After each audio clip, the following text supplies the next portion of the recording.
This is First Pediatrics. Hi everyone, my name's Chris. And my name's Makela. And this is First Pediatrics. Do you mind just giving us an overview of our podcast? Absolutely. First Pediatrics is a peer-to-peer podcast geared toward pediatric resident education. Our goal is to address your first management experiences by bringing you evidence-based content to help you on the wards and make daily life more manageable as a resident. Do you see what we did there first? The first management experiences. Yes. Nice job, Chris. So, speaking of firsts, this is actually our first podcast episode of First Pediatrics. I know, which is very, very exciting. It's a huge moment. And speaking of our first podcast episode, Chris, what are you going to be talking us through this time? Yeah, absolutely. We've polled our listeners, or our future listeners, and they wanted to hear about bronchiolitis. Okay. What do you think about that? Do you see bronchiolitis a lot? Yeah? Let me think about that. Yes, all the time. Only all the time. Yes. I think it's very, very fitting for what we aim to do with this podcast, which is explain kind of first experiences and how to manage a lot of these firsts as a resident, because you're for sure going to be seeing bronchiolitis as an intern, as a resident, beyond. Absolutely. And also, hopefully, these are things that you're going to see a lot, too. I feel like when you get confident in managing something like bronchiolitis and knowing the things not to miss when you see a kid in respiratory distress, that's just going to make you feel more confident going forward. So, along those lines, I'm going to guide you through a case to discuss the core management approach to a child in respiratory distress. Are you ready, Makela? Ready as I'll ever be. Take us through it. Okay, let's do it. So you're seeing an ex-full-term 15-month-old in the emergency department. They have no significant past medical history, and they present with fever, increased work of breathing, and decreased urine output. In terms of, before you go in the room, what are some of the things that you're going to want to think about to ask families to make sure you don't miss mimics of bronchiolitis? Yeah, for sure. So I think history is so important in a situation like this, like you said, to really hone in on, is this bronchiolitis? Mm-hmm. So generally, I'd want to know, how long has this been going on? Any other associated symptoms and what ins and outs have looked like? I'd want to know, cardiac-wise, what overall growth has been, and are these episodes only occurring around feeding? Because you don't expect a kid who has a cardiac issue to grow well, right? So right, exactly. That makes a lot of sense. And then respiratory-wise, I'd want to know, could they have aspirated a foreign body, a Lego, or a blueberry, or whatever it is, being 15 months old? Yeah, were they playing with something? Like, what was the context before this all happened? Yeah. And then family history of asthma, or, the patient's own history of something like eczema. And then more kind of background, social, environmental would be, does the baby have a history of prematurity? Has there been any exposure to smoke or any other tobacco products in the home? I think that's great. Getting at all those things you don't want to miss. Also, does it follow what we would expect? And what I'm going to mention is like an illness script that I think about. And what I mean by an illness script is, what is the most typical presentation of a disease? So someone who has bronchiolitis likely is going to have a cough, have congestion. They may or may not have a fever, but they're going to have decreased oral intake, maybe having some of that effect on their urine output. And they probably had a sick exposure a few days ago. Maybe they're in daycare and they've been having like this runny nose or something like that for the past, 2 days, because things are starting to get worse now on day 3 to 5. That's what I would say I would expect. So with that illness script in mind, I will give you the case. So he's had symptoms for 2 days with cough, congestion. He's had a fever. He's had increased work of breathing now since this morning. Family has noted that he hasn't really been that interested in eating and drinking now over the last day and only had 1 wet diaper. He does go to daycare, but doesn't have any known sick contacts. What other things do you want to know about this patient? So I want to know what their past medical history is. Okay, sure. So he really doesn't have any significant past medical history and has not had any significant respiratory infections before. Okay. Anything else? Family history and also birth history. Okay, sure. I will start with birth history first. He, as mentioned, was an ex-full-term baby, had an uncomplicated pregnancy and delivery, and there was no NICU stay. So nothing really significant in that birth history. And then family history, is there anything specifically you're thinking about? Yeah, history of atopy, eczema, asthma, or allergies. Yeah, no family history of atopy, and he has never been prescribed bronchodilators, and notably no personal history of any eczema either. So on exam, let's say you have this information about him. What do you want before you even maybe look at him? Give me the vitals. Oh, that sounds like a great plan. So his vitals are a temperature of 39°C, respiratory rate of 50, heart rate of 180, blood pressure is 90/50, and his oxygen saturation is 96% on Romer. Okay. And then generally? Oh, generally? Yeah, so he is sort of a fussy baby, crying, sort of clinging to mom. Okay.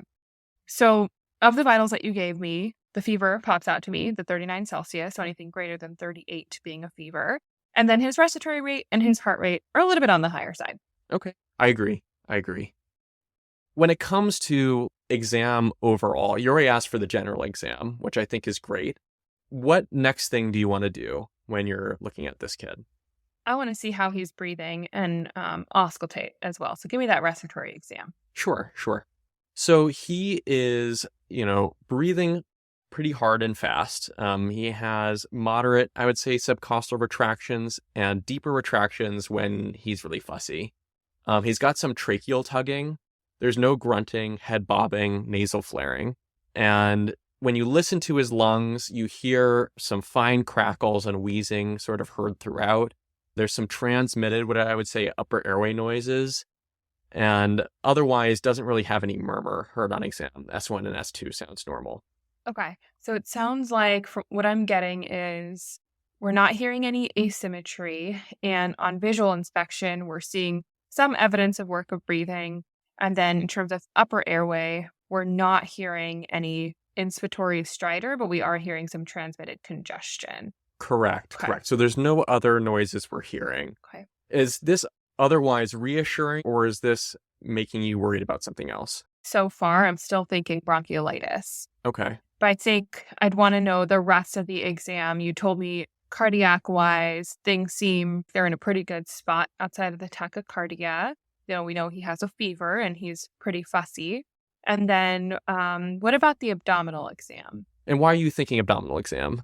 I think it's useful to kind of check for any organomegaly, see if you can feel the liver edge, which you can sometimes assess. And then generally just know if there's any abdominal distension that we're dealing with. It's always good to get a exam.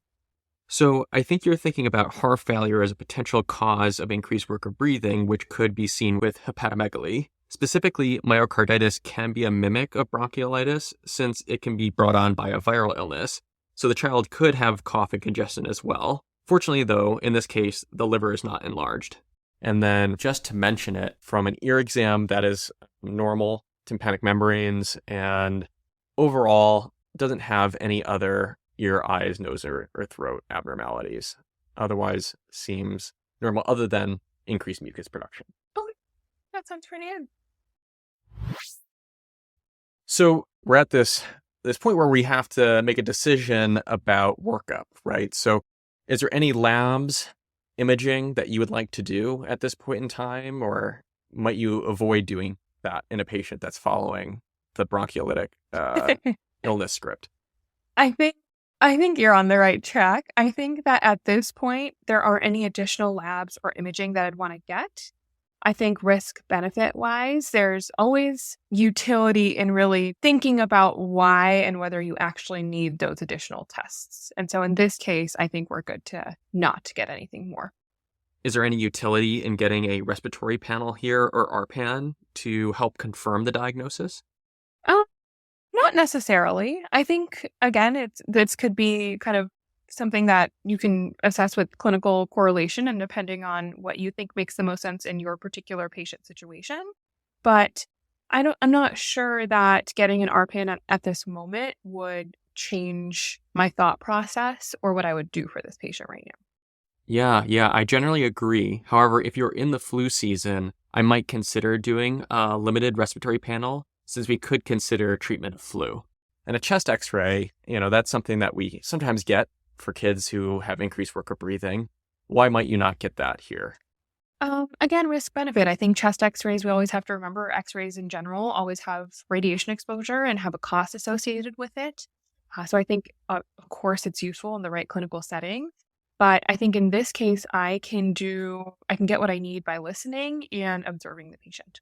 So I think what you're suggesting is that management of this patient is going to be largely supportive. That we're not going to really do a whole lot for them initially from a workup standpoint, unless they otherwise start looking different or don't follow our illness script. But what is some of the supportive care management styles that or things that we could do to help? Yeah. So suctioning, especially if they're, full of boogers, like you had previously, it's always helpful. Antipyretics. We know fevers can sometimes just generally cause increased fussiness and sometimes increased work of breathing, tachycardia. All that stuff can hopefully be improved with some antipyretics. And then addressing hydration as clinically appropriate. I think that makes a lot of sense. So you're planning to go in to see the nurse and talk to the family about the plan going forward in the emergency department. What is going to be your strategies and suggestions? Yeah. So I'm going to request that they initiate frequent suctioning, or that we initiate frequent suctioning to help with congestion, work of breathing. I'm going to ask that we get in an antipyretic to help with the fever, whether that's acetaminophen or ibuprofen. Mm-hmm. And then I'm going to request that we start some hydration with IV fluids. So starting with something like a 20 cc per kilo bolus of normal saline, given that this baby is 50 months old and otherwise healthy, Sure. Followed by maintenance fluids. I think that sounds good. I think we're also thinking, let's admit them at this point in time too. Like they meet admission criteria for dehydration, and we're currently watching them from a work of breathing standpoint. Agree. Now, let's say we're working on the admission part, but they're starting to have moderate, retractions, tracheal tugging, tachypnea. Their temperatures improved with the antipyretic you gave, and their saturations are now 93% on room air. Okay. What are the next steps? Like, what are some of the things that we can do that works to help kids in respiratory distress? I think that this baby needs some high flow oxygen for comfort and to help with the work of breathing. I agree. So, we have high flow, which is a mix of pushing air, into their nose, and giving them a titrated amount of oxygen. And then we have low flow oxygen, which is our standard nasal cannula that is off the wall 100% oxygen. What situations do you pick high flow over low flow? Yeah. So I think in this situation, what's tipping me over the edge to high flow is that work of breathing, those retractions, the tracheal tugging, and then the general increased respiratory rate. High flow helps combat that work of breathing piece by blowing out the dead space to help reduce the carbon dioxide burden, and then giving a little bit of positive and expiratory pressure too. Although I will say, generally speaking, kind of the jury is still out on how exactly it works, but it does. And then low flow, I would use for a situation where there's truly isolated hypoxemia, but the baby's otherwise seemingly getting air in appropriately and not working too hard to breathe. I think that's what I would do too, Mikla. That makes a lot of sense. So the case now, there's some improvement in the increased work of breathing. There's only mild subcostal retractions. They're on 8 liters of high flow with 25% FiO2. And you're admitting them to Gen Peds.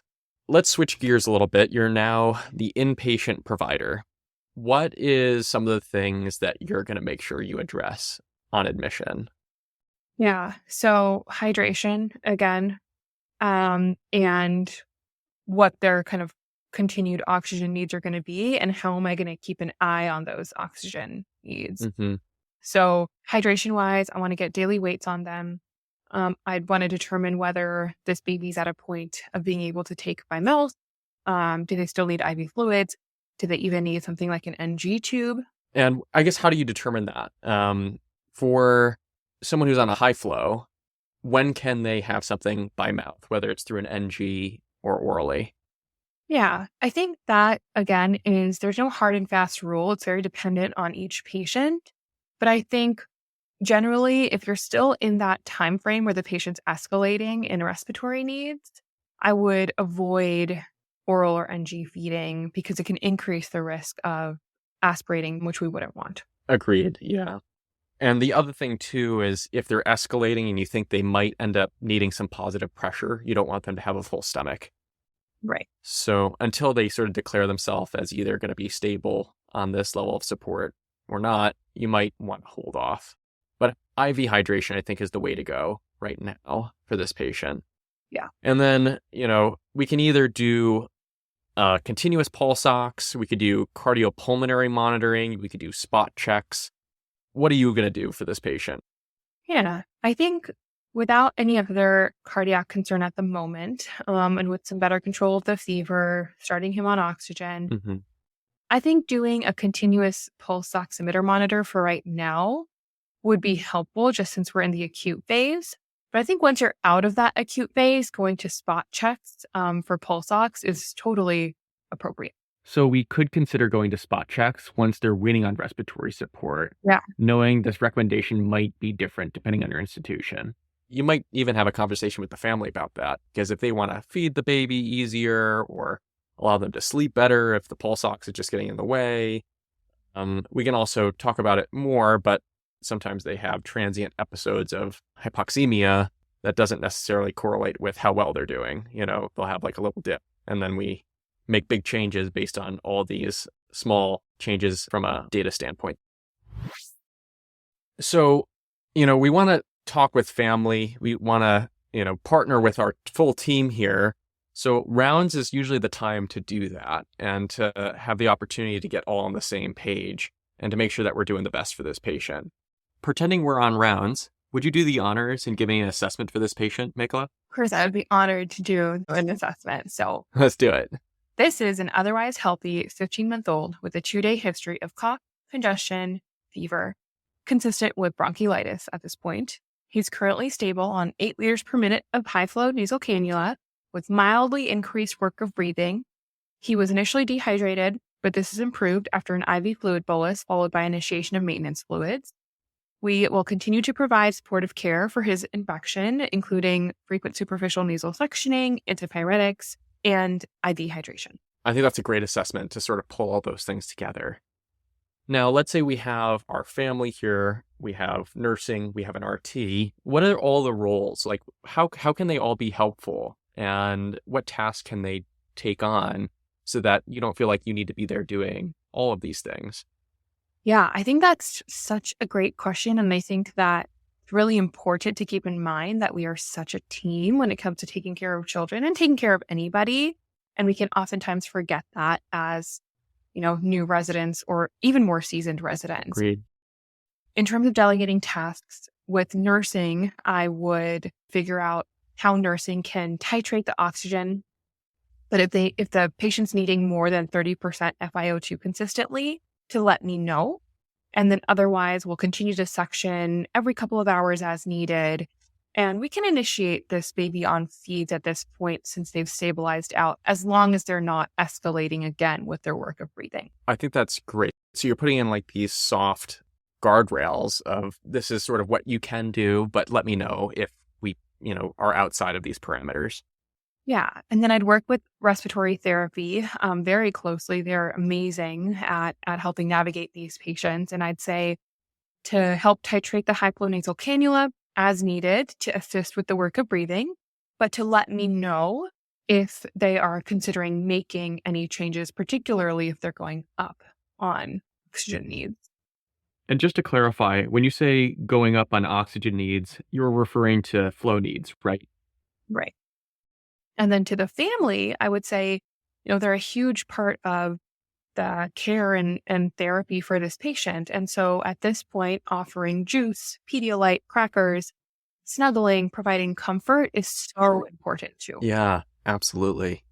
One of the things that I learned sort of after seeing kids escalate to the point that they need PICU level of care is I oftentimes like to just let families know that there is, an ICU at our hospital. And in the situation that they don't seem to be responding to our treatments in the way that we expect, we have other ways of helping them breathe, which might involve using a mask, like CPAP, for example, to help them breathe easier. And that in the event that they seem to be working harder to breathe, we might call some other providers to come into the room to take a peek.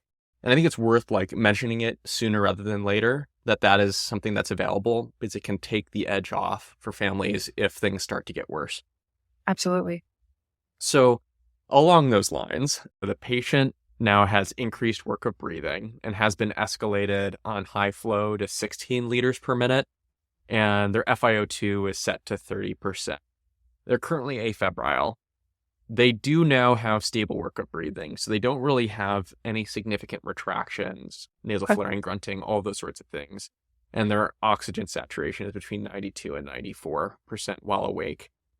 The reason why we're bringing this up is there's a lot of other adjunct therapy in the hospital. So albuterol, racemic epinephrine, hypertonic saline, steroids, Attribution, chest physiotherapy. The nurse might even ask you about deep suctioning. There's a lot of stuff out there. What are your thoughts about adjunct therapy for this particular patient? I think in the right clinical situation, expanding your illness script a little bit, particularly in the way that you're taking care of these bronchiolitic patients, makes sense. With something like albuterol, especially if this patient is less than a year old, if they have a history of reactive airway or ATP, and if you're hearing overt wheezing on exam, I think trying a bronchodilator treatment and seeing what happens pre and post could make sense. I think that also kind of knowing that we don't need to throw the entire kitchen sink at this situation is also important to keep in mind.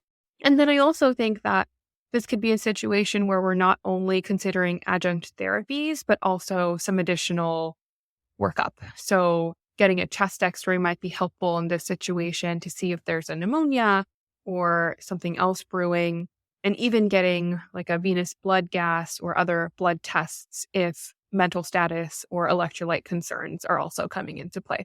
Absolutely. I agree with you that like the workup at this point, we might need to consider doing a little bit more workup to make sure we haven't missed a pneumonia, to make sure that we haven't missed that they just need more support, that they have a lactate, that they're retaining CO2. But if they're otherwise following the illness script, there's not a whole lot that is going to likely be helpful for them. And a lot of these interventions have either shown no improvement or actually leading to adverse outcomes in bronchiolitis. So the thought is that we should probably avoid a lot of those other adjunct therapies, with the exception of clinically assessing them and seeing if there is something that's changed that might constitute those medications. So they actually end up doing pretty well without needing to go to the PICU, fortunately. And we're jumping to the point that they've actually started to clinically improve. We're like 2 days out. They're now breathing easier. They really have minimal to no retractions, and their SpO2 is 98.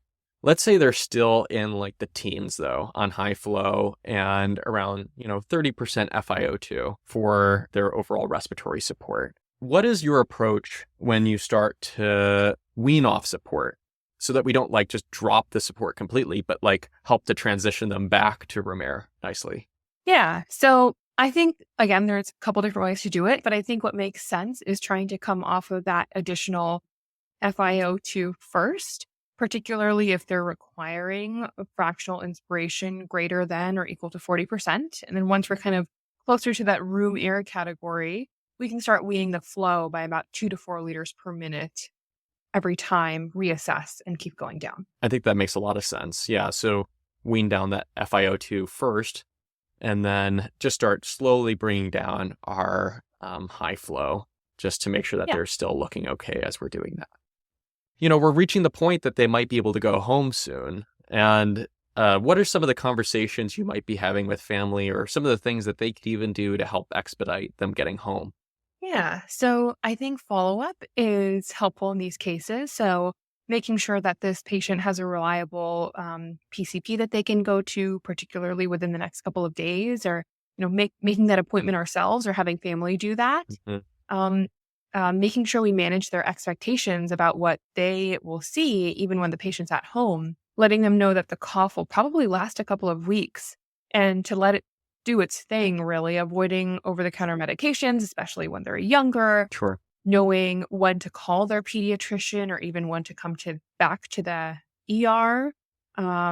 So, that being if the patient, again, is having decreased output, not as interested in taking in fluids, once again, having increased work of breathing that's not responsive to supportive measures like suctioning and consoling or antipyretics, recommending good hand hygiene, and then avoiding smoke exposure. I think you hit everything, Mikola. We've gotten the patient home. I think so too. We got them. They're feeling better. Yeah, we got them fixed. So in terms of take-homes from this first podcast, we're hoping that, our listeners have a good sense of what the illness script is for bronchiolitis, the treatment and evidence-based approach, really using all that supportive care and avoiding a lot of other interventions that aren't necessarily proven to show any real improvement. And really knowing that you're not alone. You always have your team, whether it's a senior and attending on your team, your nurses, your RTs, and partnering with them. Yeah. And then also knowing that if needed, you always do have your PICU available to you.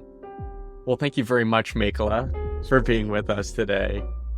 Thanks, Chris, for having me. This is a very exciting episode to kind of finally have all of our goals for this podcast come to fruition. And I'm really hopeful that it'll provide some usefulness and comfort for all the residents that listen to it.